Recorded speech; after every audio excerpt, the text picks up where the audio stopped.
우리 사도신경으로 신앙 고백하심으로 10월 29일 목요일 새벽 기도회를 시작하도록 하겠습니다.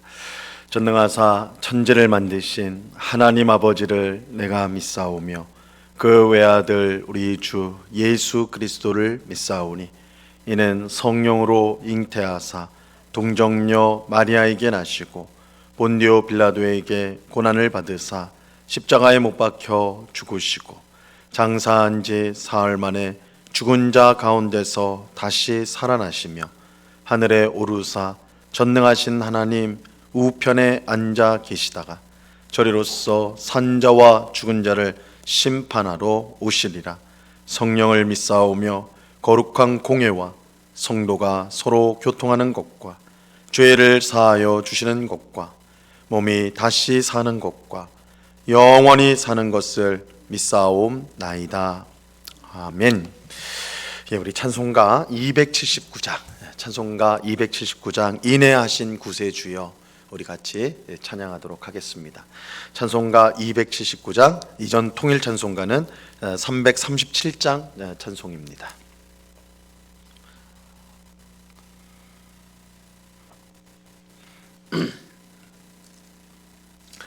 찬송가 279장을 같이 찬양하도록 하겠습니다. 인내하신 구세주여 내가 비오니 죄인 오라실 때에 날 부르소서. 주여 주여 내가 비오니 죄인 오라실 때에 날 부르소서. 자비하신 보좌 앞에 꿇어 엎드려 자복하고 회개하니 믿음 주소서. 주여 주여 내가 비오니 죄인 오라실 때에 날 부르소서. 주의 공로 의지하여 주께 가오니 상한 마음을 고치시고 구원하소서. 주여 주여 내가 비오니 죄인 오라실 때에 날 부르소서.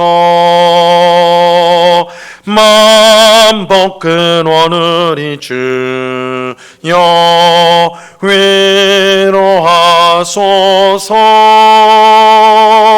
우리 주와 같으시니 어디 있을까. 주여 주여 내가 비오니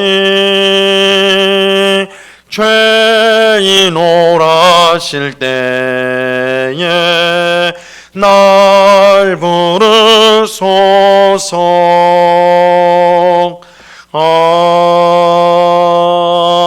아멘. 같이 기도하겠습니다. 참 좋으신 아버지 하나님, 추워지는 새벽에도 주님을 사랑하는 주의 백성들이 이렇게 예배당에 한자리에 모여 기도합니다. 저희들을 불쌍히 여겨 주옵시며 하나님의 한량없는 은혜와 사랑으로 충만하게 하여 주시옵소서.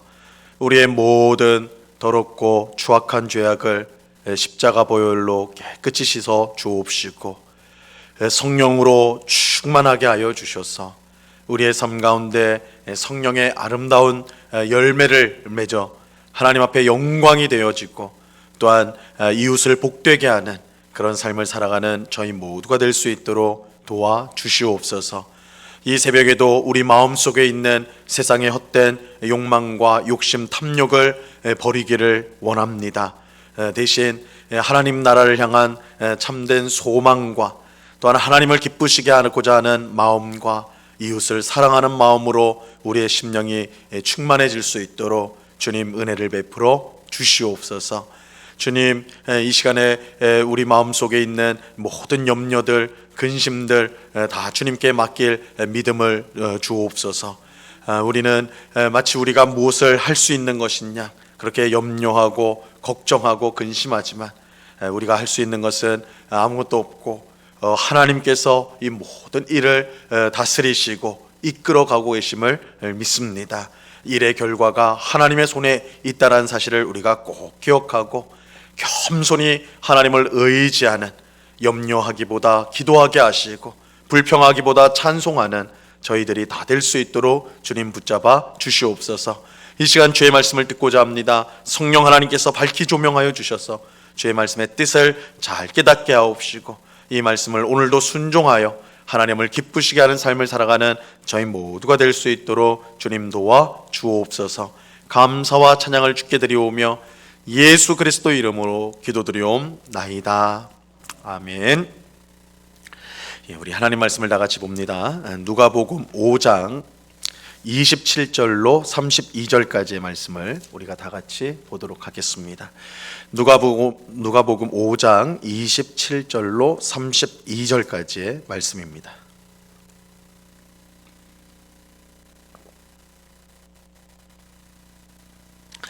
누가복음 5장 27절로 32절까지의 말씀을 우리 한 절씩 교독하겠습니다. 제가 27절을 먼저 읽습니다. 그 후에 예수께서 나가사 레위라 하는 세리가 세관에 앉아 있는 것을 보시고 나를 따르라 하시니,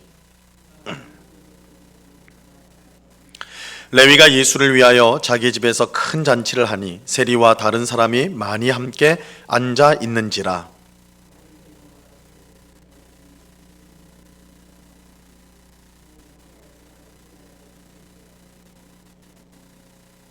예수께서 대답하여 이르시되 건강한 자에게는 의사가 쓸데없고 병든 자에게라야 쓸데있나니 내가 의인을 부르러 온 것이 아니요 죄인을 불러 회개시키러 왔노라. 아멘. 오늘 본문은 예수님께서 레위를 제자로 부르신 사건을 기록하고 있습니다. 오늘 이 본문 27절을 다시 보시면요, 그 후에 예수께서 나가사 레위라 하는 세리가 세관에 앉아 있는 것을 보시고 나를 따르라 하시니, 이렇게 이제 말씀하고 있어요. 예수님께서 세관에 앉아서 일하고 있는 세리 레위를 보시고 그에게 나를 따르라 이렇게 말씀하셨습니다. 오늘 본문과 똑같은 이야기를 전하는 마태복음 9장에 보면 예수님이 부르신 세리는 마태입니다. 아마도 이 마태와 레위는 같은 사람으로 보여요. 이 둘은 같은 사람일 것입니다. 당시에 유대인 중에는 유대식 이름과 헬라식 이름을 둘 다 가진 사람들이 있었습니다. 뭐 오늘날에도 이름을, 한국식 이름을 갖고 또 미국식 이름도 갖고 있는 사람이 있죠. 그래서 이 두 개의 이름을 가진 사람들이 있는데, 이 당시에도 마찬가지로 유대식 이름과 또 헬라식 이름, 이렇게 이제 두 가지 이름을 가진 사람들이 있었어요. 대표적으로 우리가 잘 알고 있는 사도 바울이 그렇습니다. 바울이 헬라식 이름이고 사울은 유대식 이름입니다. 그래서 이 두 가지 이름을 가지고 있었는데, 오늘 본문에 나오는 레위도 마찬가지로 헬라식 이름인 마태라는 이름을 함께 가지고 있었던 것으로 보여요. 그래서 마태복음에서는 마태라 이렇게 이제 말을 하고, 오늘 누가복음에서는 레위다. 그래서 다른 사람 같지만 실상은 같은 사람인 것이죠. 이렇게 보면 레위는 훗날 마태복음을 기록하는 제자이기도 한 것입니다. 아무튼 예수님이 마태라고도 하고 레위라고도 불리는 이 세리에게 나를 따르라, 그를 찾아가서는 나를 따르라 말씀하셨어요. 이때 레위는 모든 것을 버리고 예수님을 따랐습니다. 28절 말씀을 보면요, 그가 모든 것을 버리고 일어나 따르니라 이렇게 말씀합니다. 사실 나를 따르라는 이 예수님의 말 한마디를 듣고 모든 것을 버리고 따른다는 것, 이것이 어떻게 가능한 일인가? 그것을 우리가 쉽게 상상하기가 어려워요. 아마도 성경에 기록되지는 않았지만 예수님께서 더 많은 말씀을 레위에게 했을 수도 있습니다. 혹은 레위 또한 어떤 경로를 통해서 이미 예수님을 알고 있었고 그를 믿고 있었을 수도 있습니다. 하지만 분명한 사실은 레위가 예수님의 부르심을 받고는 모든 것을 버리고 예수님을 따랐다는 사실. 그래서 예수님이 더 많은 말씀으로 그에게 설득을 하셨든지, 아니면 레위가 이미 예수님을 알고 있어가지고 예수님을 따랐든지 상관없이 분명한 것은 레위가 자신의 모든 것을 버리고 예수님의 부르심을 받았을 때 모든 것을 버리고 따랐다라는 사실이에요. 근데 이것은 레위만이 아니라 이미 예수님의 제자가 된 베드로와 안드레, 야고보와 요한도 마찬가지였습니다. 그들도 예수님이 부르셨을 때 모든 것을 버려두고 예수님을 따랐어요. 마태복음 5장 11절 말씀에 보면요, 이렇게 말씀합니다. 그들이 베드를 육지에 대고 모든 것을 버려두고 예수를 따르니라. 그래서 이들 또한 모든 것을 버려두고 예수님을 따랐어요. 물론 모든 것을 버려두고 예수님을 따랐다고 할 때 문자 그대로 가족이나 직장이나 집이나 이러한 것들, 자기가 가진 모든 것을 그야말로 실제로 모두 다 버리고 따랐다, 예수님을 따랐다, 그런 뜻은 아닙니다. 오늘 본문만 봐도요, 레위가 모든 것을 버리고 예수님을 따랐다 이렇게 말씀한 후에 곧바로 레위가 자신의 집에 가서 큰 잔치를 여는 것을 볼 수가 있어요. 그러니까 다 버렸다고 하지만 레위가 자기 집에 가가지고 잔치를 열거든요. 예수님을 위해서 잔치를 열거든요. 그러니까 자기 집도 있는 것이고 이렇게 이제 소유가 있었던 것이죠. 그뿐만 아니라 고린도전서 9장에 보면 베드로는 선교를 다닐 때 혼자 다닌 것이 아니라 부인을 데리고 다녔어요. 아내를 데리고 다녔습니다. 그러니까 다 버렸다고 했지만 또 아내는 같이 있었던 것을 볼 수가 있어요. 그렇다면 성경은 왜 예수님을 따르는 제자들이 모든 것을 버렸다, 모든 것을 버리고 따랐다 이렇게 성경은 말씀하는 것일까요? 그것은 예수님의 제자가 된다는 것, 예수님을 따르는 사람이 된다는 것은 곧 예수님을 세상에서 가장 귀한 분으로 여긴다는 뜻이기 때문입니다. 예수님을 자기가 사랑하는 많은 것 중에 하나 정도로 생각하는 사람은 결단코 예수님의 제자가 될 수 없고 예수님을 따를 수 없습니다. 예수님은 우리에게 자신을 주님으로 모시기를 요구하십니다. 그러니까 예수님을 믿는다는 것은 예수님을 내가 세상에 믿는 것 중에 여러 개 중에 한 가지로 그렇게 받아들인 것을 뜻하는 것이 결코 아니에요. 예수님은 우리에게 우리 인생의 주님이 되도록 그렇게 우리에게 요구하세요. 즉 예수님을 믿는다는 것은 예수님을 우리 인생의 주님, 주인으로 모시는 것입니다. 그렇지 않으면 우리는 예수님을 따라가다가 결국은 엉뚱한 데로 빠질 수밖에 없어요. 많은 사람이 예수님을 사랑하고 따른다라고 말을 합니다. 하지만 자기의 이익이 걸린 문제에 걸리게 되면 더 이상 따르지 않아요. 내게 이익이 되는 한에서만 예수님을 믿고 따르는 것입니다. 이러한 사람은 결코 예수님을 주님으로 모시는 사람이 아닙니다. 스스로 인생의 주인이 되어 사는 사람으로서 이런 사람은 예수님을 믿는 것이 손해될 것 같으면 언제든지 되돌아서게 되는 것이죠. 예수님의 제자가 되는 것, 예수님을 따르는 것은 예수님을 내 인생의 주님으로 모시는 것입니다. 그래서 내가 손해를 보든 고난을 당하든 상관없이 주님이신 예수님을 끝까지 따라가는 사람이 바로 예수님의 제자입니다. 그래서 성경은 제자들이 예외 없이 자신의 모든 것을 버리고 예수님을 따랐다 이렇게 말씀하는 것입니다. 이것은 문자 그대로 집도 버리고 아내도 버리고 다 버렸다 이런 뜻이기보다는 이전까지는 세상의 여러 것들을 다 귀하게 여기고 살아왔지만 예수님을 따르는 예수님의 제자가 된 이유는 예수님을 가장 귀한 것으로 여긴다. 그래서 다른 것과 경쟁이 될 때는 세상의 것들을 버리고 예수님을 선택하는 삶을 살게 되었다. 그래서 그것들을 표현하기 위해서 모든 것을 버렸다. 이런 표현이 성경에 나오는 것입니다. 오늘 본문에 나오는 레위도 마찬가지로 모든 것을 버리고 예수님을 따랐다. 예수님을 자기 인생의 주님으로 모셨다. 가장 귀한 것으로 여겼다. 이것이 성도의 참 모습이요, 참 예수님의 제자의 모습이다라는 것을 오늘 말씀해 주고 있습니다. 한편 예수님의 제자가 된 레위는 집에서 큰 잔치를 열었어요. 29절을 보세요. 레위가 예수를 위하여 자기 집에서 큰 잔치를 하니 세리와 다른 사람이 많이 함께 앉아 있는지라. 레위가 큰 잔치를 열었다는 것은 예수님의 제자가 된 것을 너무나 기뻐했다는 사실을 말해주고 있는 것입니다. 여러분, 우리가 잔치를 언제 열죠? 엄청나게 좋은 일이 생겼을 때, 자녀가 원하는 대학에 들어갔다, 또한 우리가 바라던 일들이 이루어졌을 때 잔치를 열죠. 사람들을 불러 모아서 함께 축하를 받는 그런 일을 합니다. 레위가 예수님의 제자가 된 후에 큰 잔치를 열었다. 예수님의 제자가 된 것이 너무 기뻤다라는 것이 너무 기뻤어요. 여러분, 예수님의 제자가 되는 것, 예수님을 따라 사는 것은 결코 힘들고 고단하며 억지로 어쩔 수 없이 해야 하는 일이 아닙니다. 교회 다니는 어떤 성도님들을 보면 억지로 마지못해서 예수님을 믿는 것처럼 보입니다. 하나님이 자기를 불러주지 않았다면 세상에서 적당히 죄 지으면서 신나고 재밌게 살 수 있었을 텐데 하나님께 붙들려가지고 재미없는 삶을 산다, 이렇게 말하는 분들이 있어요. 하지만 만약 이렇게 생각하는 분이, 그렇게 말하는 분이 계신다면 하나님이 우리에게 주신 은혜가 얼마나 큰지를 제대로 깨닫지 못했기 때문입니다.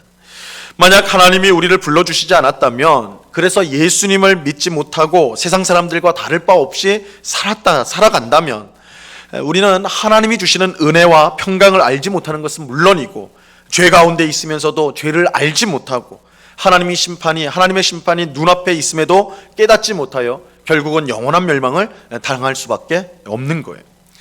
레위가 예수님의 부르심을 받고 모든 것을 버리면서도 집에서 큰 잔치를 열 정도로 기뻐한 것은 예수님 안에서만 얻을 수 있는 보물을 발견했기 때문입니다.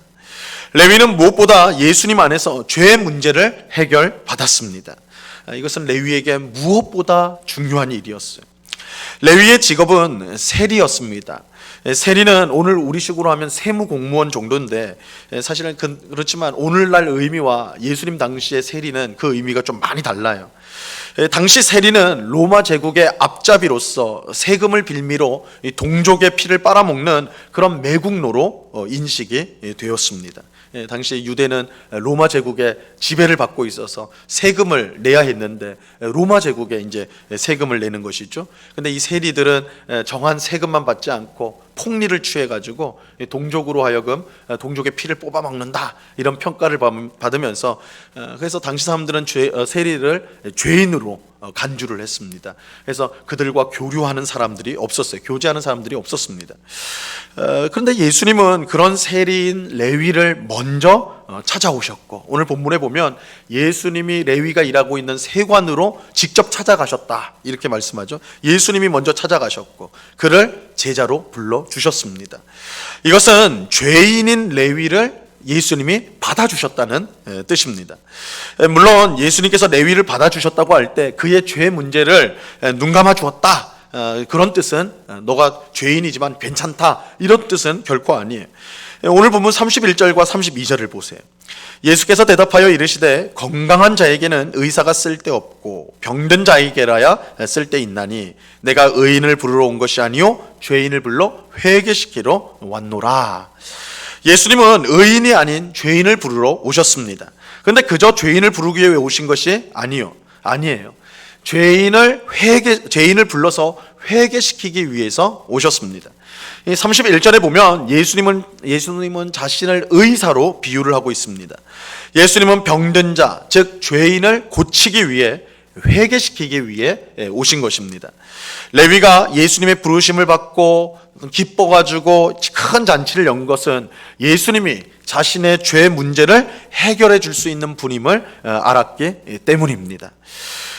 레위는 스스로 죄인인 것을 분명히 알고 있었어요. 하지만 죄의 문제를 어떻게 해결할 수 있는지 알지 못했습니다. 정확히 말하면 사람에게도 죄인으로 낙인이 찍힌, 그러니까 레위는 스스로가 죄인인 것을 아는 뿐만 아니라 주변의 사람들이 다 자기를 죄인이라고 불렀거든요. 그러니까 사람에게조차도 형편없는 죄인으로 낙인이 찍힌 자신이 감히 하나님께 나가서 용서를 구할 수가 있는가, 이것이 레위가 갖고 있는 가장 본질적인 문제였던 것이죠. 그가 세리를 하면서 많은 돈을 얻고 그래서 편한 생활을 하지만 항상 그 마음 깊은 곳에는 자신이 죄인이라는 것, 또 사람들이 자신을 죄인이라고 정죄하는 그것을 받으면서 내가 하나님 앞에 용서를 받을 수 있는 존재인가? 나는 정말 이 죄의 문제를 해결할 수 있는가? 그런 고민 가운데, 그런 고통 가운데 레위가 살고 있었다는 것이죠. 그런데 어느 날 예수님께서 찾아와 그를 제자로 삼아주셨어요. 레위는 예수님을 통해 용서하시는 하나님을 만나게 된 것입니다. 레위는 예수님을 통해 죄를 회개하고 하나님께로 돌아가는 길을 보게 되었던 것이죠. 나 같은 사람이 정말 용서받을 수 있을까? 하나님이 나 같은 사람도 받아주시는가? 이런 그런 고민 가운데 있던, 절망 가운데 있던 레위가 예수님을 통해 하나님은 나를 용서하시고 나를 회개시키고 하나님 자녀로 삼으시려고 예수님을 보냈구나, 나에게 구원자를 보냈구나, 이것을 알게 되었다라는 거예요. 그렇게 그는 너무 기뻐가지고 큰 잔치를 열었고 또 자신과 같은 형편에 있는 세리들을 불러서 초청하여서 함께 잔치를 하였던 것입니다.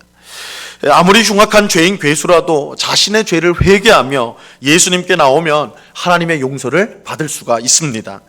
예수님은 자신의 죄를 애통해하며 나오는 죄인들을 기꺼이 받아 주십니다.